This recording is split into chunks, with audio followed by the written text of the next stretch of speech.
എല്ലാവർക്കും നമസ്കാരം. ഇന്ന് ക്രിസ്മസ് ആണ്. ഈ ഒരു ക്രിസ്മസ് ദിനത്തിൽ എല്ലാവർക്കും എൻ്റെ മനസ്സ് നിറഞ്ഞ ക്രിസ്മസ് ആശംസകൾ അറിയിക്കുന്നു. ഇന്നത്തെ ഊണ് റെസിപ്പിയിൽ ഞാൻ ഉൾപ്പെടുത്തിയിട്ടുള്ളത് വളരെ എളുപ്പത്തിൽ തന്നെ തയ്യാറാക്കി എടുക്കാൻ പറ്റുന്ന വെജ് പുലാവും ഇതിൻ്റെ സൈഡായിട്ട് കഴിക്കാൻ പറ്റിയ നല്ലൊരു പനീർ മസാലക്കറിയുമാണ്. ഈ ഒരു റെസിപ്പികളെല്ലാം തന്നെ ഒരു 10 മിനിറ്റിൽ നമുക്ക് തയ്യാറാക്കാൻ പറ്റുന്നതുമാണ്. വളരെ എളുപ്പത്തിൽ തന്നെ തയ്യാറാക്കി എടുക്കാൻ പറ്റുന്നതും വളരെ രുചികരമായിട്ട് തന്നെ തയ്യാറാക്കി കഴിക്കാനും പറ്റുന്ന നല്ലൊരു വെജ് റെസിപ്പിയാണ്. ഈ ഒരു വെജ് പുലാവിൻ്റെ റെസിപ്പി ഒരുപാട് നാളായിട്ടുണ്ട് എൻ്റെ ഒരു സബ്സ്ക്രൈബർ ആവശ്യപ്പെടുന്നു. ആ ഒരു സബ്സ്ക്രൈബറിൻ്റെ ആവശ്യപ്രകാരമാണ് നമ്മുടെ ഇന്നത്തെ വീഡിയോയും. വെജിറ്റേറിയൻ ഊണൊക്കെ കഴിക്കാൻ താല്പര്യമുള്ള ആൾക്കാർക്കും വളരെ എളുപ്പത്തിൽ പാചകങ്ങളെല്ലാം ചെയ്ത് തീർക്കാൻ ആഗ്രഹമുള്ളവർക്കും അതുപോലെ തന്നെ നമ്മുടെ കുട്ടികൾക്ക് ലഞ്ച് ബോക്സിൽ കൊടുത്തുവിടാനും ഇനിയിപ്പോൾ ജോലിക്ക് പോകുന്ന അമ്മമാർക്ക് വളരെ എളുപ്പത്തിൽ തന്നെ തയ്യാറാക്കാനും പറ്റുന്ന നല്ലൊരു ഉച്ചയൂണ് റെസിപ്പിയാണ്. എല്ലാവരും വീഡിയോ കണ്ട് തയ്യാറാക്കി നോക്കണേ. തയ്യാറാക്കി നോക്കുമ്പോൾ നിങ്ങൾക്ക് ഇഷ്ടപ്പെടുവാണെങ്കിൽ നിങ്ങളുടെ വലിയ ലൈക്കിൽ തരാൻ മറക്കരുത്. അപ്പോൾ നമുക്കുടൻ തന്നെ നമ്മുടെ വീഡിയോ കാണാൻ പോകാം. അപ്പോൾ നമുക്ക് ഇനി വെജിറ്റബിൾ പുലാവ് തയ്യാറാക്കാൻ തുടങ്ങാം. ഇതിനായിട്ട് ഞാനിവിടെ 1/2 കിലോ അരിയാണ് എടുത്തിട്ടുള്ളത്. നമുക്ക് റൈസ് തയ്യാറാക്കാനായിട്ട് നല്ല നീളത്തിലുള്ള അരിയാണ് വേണ്ടത്. അരി കഴുകിയതിന് ശേഷം നമുക്കൊന്ന് കുതിർത്താൻ വെച്ച് കൊടുക്കാം. അപ്പോഴാണ് അരി നല്ല സോഫ്റ്റ് ആയിട്ട് തന്നെ നമുക്ക് വെന്ത് കിട്ടുന്നത്. ഞാനിന്നിവിടെ എടുത്തിട്ടുള്ളത് സെല്ല ബസുമതി റൈസാണ്. ഇനി നല്ല വൃത്തിയായി കഴുകിയതിന് ശേഷം നമുക്കൊന്ന് കുതിർത്താൻ വെച്ച് കൊടുക്കാം. അരി കുതിർത്താൻ മാറ്റി വെച്ച് കഴിഞ്ഞാൽ പിന്നെ നമുക്ക് കുറച്ച് പച്ചക്കറികളൊന്ന് കട്ട് ചെയ്ത് വെക്കണം. ഞാനിവിടെ ഒരു 100 ഗ്രാം ബീൻസും 2 സവാളയും 2 ക്യാരറ്റും എടുത്തിട്ടുണ്ട്. അതുപോലെ ഒരു 3 പച്ചമുളകും ഒരു 100 ഗ്രാം ഗ്രീൻ പീസ് പുഴുങ്ങി എടുത്തിട്ടുള്ളതുമാണ് എടുത്തിട്ടുള്ളത്. നമുക്ക് ബീൻസും ക്യാരറ്റും സവാള ഒന്ന് കട്ട് ചെയ്ത് വെക്കാം. നിങ്ങൾക്ക് ഇതിലേക്ക് കോളിഫ്ലവർ ചേർക്കാം, ഇല്ല പനീർ ചേർക്കാം. ഞാനിപ്പോൾ ഇത്രയും ചേരുവകളാണ് എടുക്കുന്നത്. കാരണം എനിക്ക് ഈ ഒരു കാര്യങ്ങളൊക്കെ നമ്മുടെ വീട്ടിൽ നിത്യം ഉള്ളതാണ്. കോളിഫ്ലവർ നമുക്കിപ്പോൾ അത്യാവശ്യത്തിന് വാങ്ങിയിട്ട് ബാക്കി വേസ്റ്റായി പോകും. അതുകൊണ്ടിട്ട് ഞാനിപ്പോൾ അതെടുക്കുന്നില്ല. അങ്ങനെ നമ്മുടെ പച്ചക്കറികളെല്ലാം ഞാനിതുപോലെ ഒന്ന് കട്ട് ചെയ്തെടുത്തിട്ടുണ്ട്. അല്പം വലിയ കഷ്ണങ്ങളായിട്ടാണ് ഇവിടെ നുറുക്കി എടുത്തിട്ടുള്ളത്. ഈ ഒരു സമയത്ത് തന്നെ നമ്മുടെ അരിയുടെ വെള്ളമെല്ലാം ഒന്ന് ഊറ്റിയും വെച്ചിട്ടുണ്ട്. ഇനി ഉടൻ തന്നെ നമുക്ക് പുലാവ് തയ്യാറാക്കാൻ തുടങ്ങാം. അങ്ങനെ പച്ചക്കറികളൊക്കെ കട്ട് ചെയ്ത് മാറ്റി വെച്ച് കഴിഞ്ഞാൽ നമുക്ക് പുലാവ് തയ്യാറാക്കാനായിട്ടുള്ള ഒരു പാത്രം അടുപ്പിലേക്ക് വെച്ച് കൊടുക്കാം. ഇനി പാത്രം ഒന്ന് ചൂടായി വരട്ടെ. ഇപ്പോൾ നമ്മുടെ പാത്രം ചൂടായി വന്നിട്ടുണ്ട്. ഇനി നമുക്കിതിലേക്ക് 2 സ്പൂൺ അളവിൽ നെയ്യ് ചേർക്കാം. തന്നെ ഒരു 2 സ്പൂൺ തന്നെ വെളിച്ചെണ്ണ കൂടെ ഒഴിച്ചു കൊടുക്കാം. നെയ്യും വെളിച്ചെണ്ണയും ചൂടായി കഴിഞ്ഞാൽ നമുക്കിതുപോലെ കുറച്ച് മസാലകളൊന്ന് ചേർക്കണം. ഒരു നുള്ള് കുരുമുളക്, ഒരു 5 ഏലക്ക, ഒരു തക്കോലം, 3 ചെറിയ കഷ്ണം കറുവപ്പട്ട, 5 കറയാമ്പൂ ഇത് നമുക്ക് എണ്ണയിലേക്ക് ചേർക്കാം. മസാലകളൊന്ന് പൊട്ടി വന്നു കഴിഞ്ഞാൽ നമുക്കിതിലേക്ക് ഒരു ടീസ്പൂൺ അളവിൽ പെരുംജീരകം കൂടെ ചേർക്കാം. അപ്പോൾ പെരുംജീരകമൊക്കെ ഒന്ന് പൊട്ടി തുടങ്ങിയിട്ടുണ്ട്. ഇനി വേണ്ടത് ഒരു 3-4 ചുള വെളുത്തുള്ളി ഒന്ന് പൊടിയായി കട്ട് ചെയ്തത് ചേർക്കാം. ഇതെല്ലാം കൂട്ടിച്ചേർത്ത് ഒന്ന് ഇളക്കി കൊടുക്കാം. ഉള്ളിയുടെ കളർ ഒന്ന് ചേഞ്ച് ആയി തുടങ്ങിയാൽ നമുക്കിതിലേക്ക് കട്ട് ചെയ്ത് വെച്ചിരിക്കുന്ന പച്ചക്കറികൾ ചേർക്കാം. സവാള ആദ്യം ചേർക്കുന്നുണ്ട്. സവാള ചേർത്ത് കൊടുത്തിട്ട് ഇതുപോലെ ഒന്ന് വഴറ്റിയതിന് ശേഷം പച്ചക്കറികൾ ഓരോന്നായിട്ട് ചേർത്ത് കൊടുക്കാം. ക്യാരറ്റ് ചേർക്കാം. ക്യാരറ്റ് ഒന്ന് ഇതുപോലെ ഒന്ന് വഴറ്റിയതിന് ശേഷം ബീൻസ് കൂടെ ചേർക്കുവാണ്. നിങ്ങളെടുത്തിട്ടുള്ള കോളിഫ്ലവറൊക്കെ നിങ്ങൾ എടുക്കുവാണെങ്കിൽ ഈ ഒരു സമയത്ത് ഇതിലേക്ക് ചേർക്കാവുന്നതാണ്. അങ്ങനെ ഇതെല്ലാം കൂട്ടിച്ചേർത്ത് 1 മിനിറ്റ് നേരം ഒന്ന് വഴറ്റി കൊടുക്കാം. പച്ചക്കറികളൊന്ന് വാടി വരുമ്പോഴേക്കും നമുക്കിതിലേക്ക് കുറച്ച് റൈസിൻസ് ചേർത്ത് കൊടുക്കാം. റൈസിൻസിൻ്റെ കൂടെ തന്നെ ഒരു പിടിയോളം കാഷ്യൂസ് കൂടെ ചേർക്കുന്നുണ്ട്. ഇനി ഇതെല്ലാം കൂട്ടിച്ചേർത്ത് ഒന്നുകൂടി ഇളക്കി കൊടുക്കാം. അങ്ങനെ ഇതെല്ലാം കൂട്ടിച്ചേർത്ത് 1 മിനിറ്റ് നേരം കൂടെ ഇളക്കി യോജിപ്പിച്ചിട്ടുണ്ട്. 1 മിനിറ്റ് നേരം വഴറ്റി കഴിഞ്ഞാൽ പിന്നെ നമുക്കിതിലേക്ക് നമ്മൾ കഴുകി വെള്ളമെല്ലാം ഊറ്റി വെച്ചിരിക്കുന്ന റൈസ് ചേർക്കുകയാണ്. റൈസ് കൂടി ചേർത്തിട്ട് ഇതെല്ലാം കൂട്ടി യോജിപ്പിച്ച് ഇളക്കി കൊടുക്കാം. ഈ സമയത്ത് നിങ്ങൾക്ക് ഇതിലേക്ക് മല്ലിയിലയൊക്കെ ചേർക്കാൻ താല്പര്യമാണെങ്കിൽ ചേർക്കാവുന്നതാണ്. ഞാനിപ്പോൾ മല്ലിയില ഒന്നും തന്നെ ചേർക്കുന്നില്ല.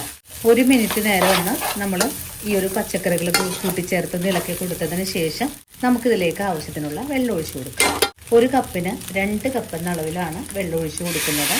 ഞാൻ പച്ചവെള്ളം തന്നെയാണ് ഒഴിച്ചു കൊടുത്തിട്ടുള്ളത്, ചൂടുവെള്ളമൊന്നും അല്ല. ഇനിയിപ്പോൾ ഇതെല്ലാം കൂട്ടിച്ചേർത്ത് ഒന്ന് ഇളക്കി യോജിപ്പിച്ചു കൊടുക്കാം. ഇനി നമ്മുടെ റൈസ് ഒന്ന് തിളച്ച് വരട്ടെ. അങ്ങനെ നമ്മുടെ റൈസ് ഇവിടെ തിളച്ച് തുടങ്ങിയിട്ടുണ്ട്. ഒരു സമയത്ത് നമ്മൾ പുഴുങ്ങി വെച്ചിരിക്കുന്ന ഗ്രീൻ പീസ് കൂടെ ഇതിലേക്ക് ചേർക്കുന്നുണ്ട്. നിങ്ങളിപ്പോൾ പുഴുങ്ങാതെയാണ് എടുക്കുന്നതെങ്കിൽ നമ്മൾ ആ പച്ചക്കറികളൊക്കെ വഴറ്റുന്ന സമയത്തായിരിക്കണം ചേർത്ത് കൊടുക്കേണ്ടത്. ഇപ്പോൾ ഇതെല്ലാം കൂട്ടിച്ചേർത്ത് ഒന്നുകൂടി ഇളക്കി യോജിപ്പിച്ചു കൊടുക്കാം. അതിനുശേഷം കഷ്ണങ്ങൾക്കും നമ്മുടെ റൈസിന് ആവശ്യമായ ഉപ്പ് കൂടെ ചേർക്കണം. ഉപ്പ് ചേർക്കുവാണ്. ഉപ്പും കൂടി ചേർത്തിട്ട് നമുക്കൊന്നുകൂടി ഇളക്കി യോജിപ്പിച്ചു കൊടുക്കാം. ഇനി നമുക്ക് ഫ്ലെയിം അങ്ങ് സിമ്മിൽ വെച്ചിട്ട് വേണം വേവിച്ചെടുക്കാനായിട്ട്, അല്ലെങ്കിൽ അരി വേവാതെ പെട്ടെന്ന് തന്നെ വെള്ളമെല്ലാം വറ്റി പോകുന്നതാണ്. നന്നായിട്ട് തിളക്കാൻ തുടങ്ങിയിട്ടുണ്ട്. നമുക്കിന്ന് ചെറിയ തീയിലേക്ക് ഫ്ലെയിം മാറ്റിയിട്ട് മൂടി വെച്ച് വേവിച്ചെടുക്കാം. 1 മിനിറ്റ് നേരം മൂടി വെച്ച നമ്മുടെ റൈസിലേക്ക് 1 ടീസ്പൂൺ അളവിൽ വിനാഗിരി കൂടി ചേർത്ത് കൊടുക്കുന്നുണ്ട്. ഇങ്ങനെ ചേർക്കുന്നത് നമ്മുടെ വെജിറ്റബിളിൻ്റെ കളറൊന്നും നഷ്ടപ്പെടാതിരിക്കാനും വേണ്ടിയിട്ടാണ്.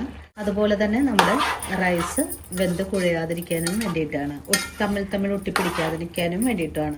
ഇനിയിപ്പോൾ വെള്ളം വറ്റി വരുന്ന ആ ഒരു താമസം മാത്രമേ ഉള്ളൂ നമ്മുടെ പുലാവ് ഇവിടെ റെഡി ആവാനായിട്ടും. വീണ്ടും മൂടി വെച്ച് കൊടുക്കാം. നമ്മുടെ പുലാവ് വേവിക്കാൻ തുടങ്ങിയിട്ട് ഒരു 3 മിനിറ്റ് ആയിട്ടുണ്ട്. നമുക്ക് ഈ ഒരു സമയത്ത് നമുക്കിതിലേക്ക് 3 പച്ചമുളക് കൂടെ ചേർക്കണം.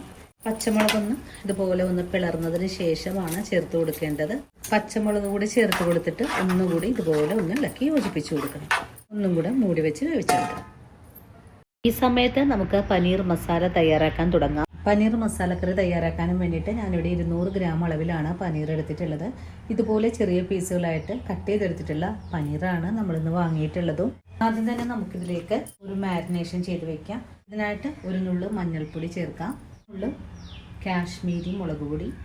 നമുക്ക് മസാലയുടെ അധികം ഒന്നും ആവശ്യമില്ല. അത് ഇതുപോലെ കുറച്ച് അളവിൽ മാത്രം ചേർത്താൽ മതിയാകും. കൂടെ തന്നെ ഒരു നുള്ളുപ്പും കൂടി ചേർക്കാം. ഈ മസാലപ്പൊടികൾ ഇതുപോലെ ഒന്ന് കൈകൊണ്ട് മിക്സ് ചെയ്തതിന് ശേഷം നമ്മുടെ പനീറുമായിട്ട് ചേർത്തൊന്ന് മിക്സ് ചെയ്ത് കൊടുക്കാം. മസാലപ്പൊടികളിലേക്ക് ഒരു നുള്ളു വെള്ളം ഒഴിച്ചു കൊടുക്കാം. ഇനി നമുക്ക് ഈ കഷ്ണങ്ങളൊന്ന് ഫ്രൈ ചെയ്തെടുക്കാം. 5 മിനിറ്റ് നേരം ഇതുപോലെ ഒന്ന് റെസ്റ്റ് ചെയ്യട്ടെ. ആ സമയം കൊണ്ട് നമ്മുടെ റൈസ് ഒന്നും കൂടെ തുറന്ന് നോക്കാം. അപ്പോൾ നമ്മുടെ പുലാവ് വേവിക്കാൻ വെച്ച് കൊടുത്തിട്ട് ഒരു 5 മിനിറ്റ് കഴിഞ്ഞിട്ടുണ്ട്. നമുക്ക് മൂടി ഒന്നുകൂടെ തുറന്ന് നോക്കാം.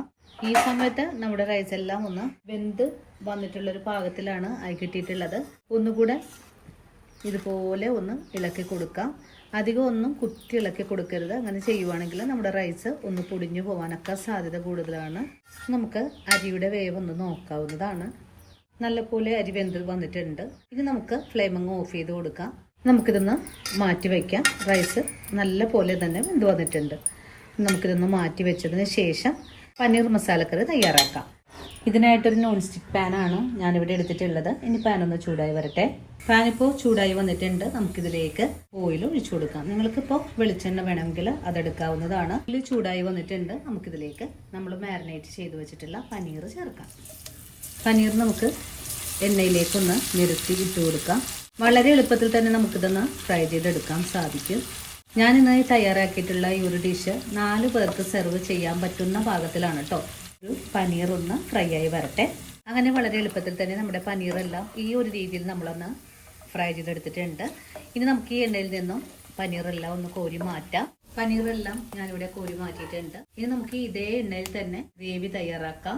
5 കറിയാമ്പൂ, ഒരു ചെറിയ 3 കഷ്ണം കറുവപ്പട്ട, ഒരു 5 ഏലക്ക, ഒരു തക്കോളും കൂടെ ഇതിലേക്ക് ഇട്ട് കൊടുക്കാം. കൂടെ തന്നെ ഒരു ടീസ്പൂൺ അളവിൽ പെരിഞ്ചീരകം കൂടെ ചേർക്കാം. മസാലകളൊക്കെ ഒന്ന് മൂത്ത് കഴിഞ്ഞാൽ പിന്നെ നമുക്കിതിലേക്ക് ചെറിയ സവാള പൊടിയായി കട്ട് ചെയ്തതാണ് ചേർക്കേണ്ടത്.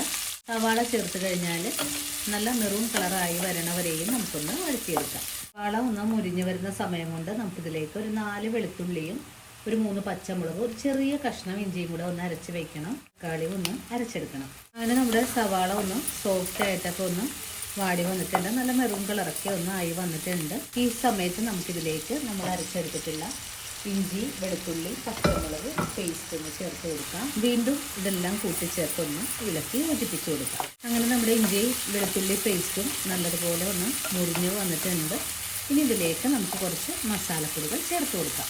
ആദ്യം തന്നെ നമുക്ക് ഒരു 1/4 ടീസ്പൂൺ അളവിലും കുറച്ചായിട്ട് മഞ്ഞൾപ്പൊടി ചേർക്കാം. മഞ്ഞൾപ്പൊടി ചേർത്തിട്ട് ഒന്നുകൂടെ വഴറ്റി കൊടുക്കാം.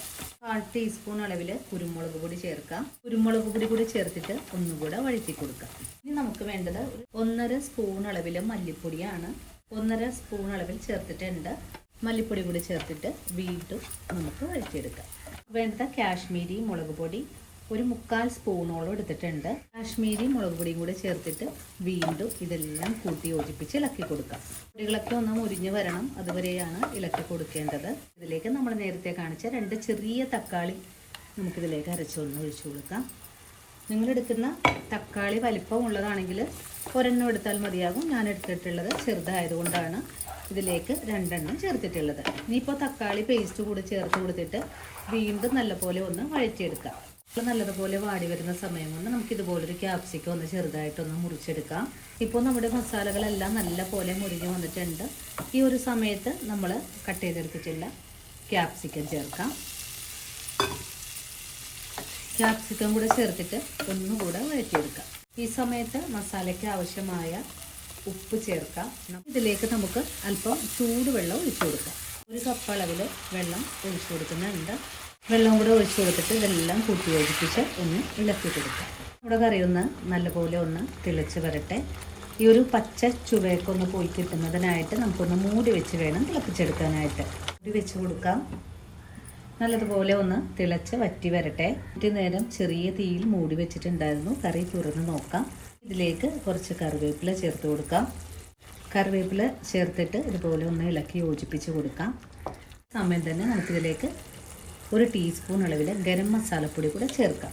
ഇത്രയും കാര്യങ്ങളൊക്കെ കഴിഞ്ഞാൽ പിന്നെ നമുക്ക് ഒന്നുകൂടി ഇളക്കി യോജിപ്പിച്ചതിന് ശേഷം നമ്മൾ നേരത്തെ ഫ്രൈ ചെയ്ത് വെച്ചിട്ടുള്ള പനീർ ചേർക്കാം. പനീർ നമുക്ക് കറിയിലേക്ക് ചേർക്കാം. ഒന്നുകൂടെ ഇളക്കി യോജിപ്പിച്ച് കൊടുക്കാം. പനീർ കഷ്ണങ്ങളൊക്കെ നമ്മൾ ഫ്രൈ ചെയ്ത് മാറ്റി വെച്ചിട്ടുള്ളത് കൊണ്ട് അധികമൊന്നും വേവിച്ചെടുക്കേണ്ട ആവശ്യമൊന്നും തന്നെ ഇല്ല. നമുക്കിതിലേക്ക് നമ്മുടെ കറിക്ക് നല്ലൊരു ടേസ്റ്റ് കിട്ടുന്നതിനായിട്ട് 1/4 ടീസ്പൂണൊന്നുമില്ല, 1 നുള്ളു പഞ്ചസാര കൂടെ ചേർക്കാം. ഇനി ഇതെല്ലാം ഒന്നുകൂടി ഇളക്കി യോജിപ്പിച്ചതിന് ശേഷം 1 മിനിറ്റ് നേരം കൂടെ ചെറിയ തീയിൽ വെച്ചിട്ട് നമുക്കൊന്ന് ഈ ഒരു കഷ്ണങ്ങളിലേക്ക് ഈ ഗ്രേവി എല്ലാം ഒന്ന് പിടിച്ച് കിട്ടുന്നതിനായിട്ട് മാത്രം നമുക്കൊന്ന് മൂടിയും കൂടെ വെച്ച് കൊടുക്കാം. 1 മിനിറ്റ് നേരം ചെറിയ തീയിൽ മൂടി വെച്ച കറി നമുക്കൊന്ന് തുറന്നുകൂടെ നോക്കാം. ഇപ്പോൾ നമ്മുടെ കറി ഇതേ ഒരു പാകത്തിലാണ് ആയിക്കിട്ടിട്ടുള്ളത്. നിങ്ങൾക്ക് വേണമെങ്കിൽ ഇതിലേക്ക് മല്ലിയില പുതിനയിലൊക്കെ ചേർക്കാം. ഞാനിപ്പോൾ അതൊന്നും തന്നെ ചേർക്കുന്നില്ല.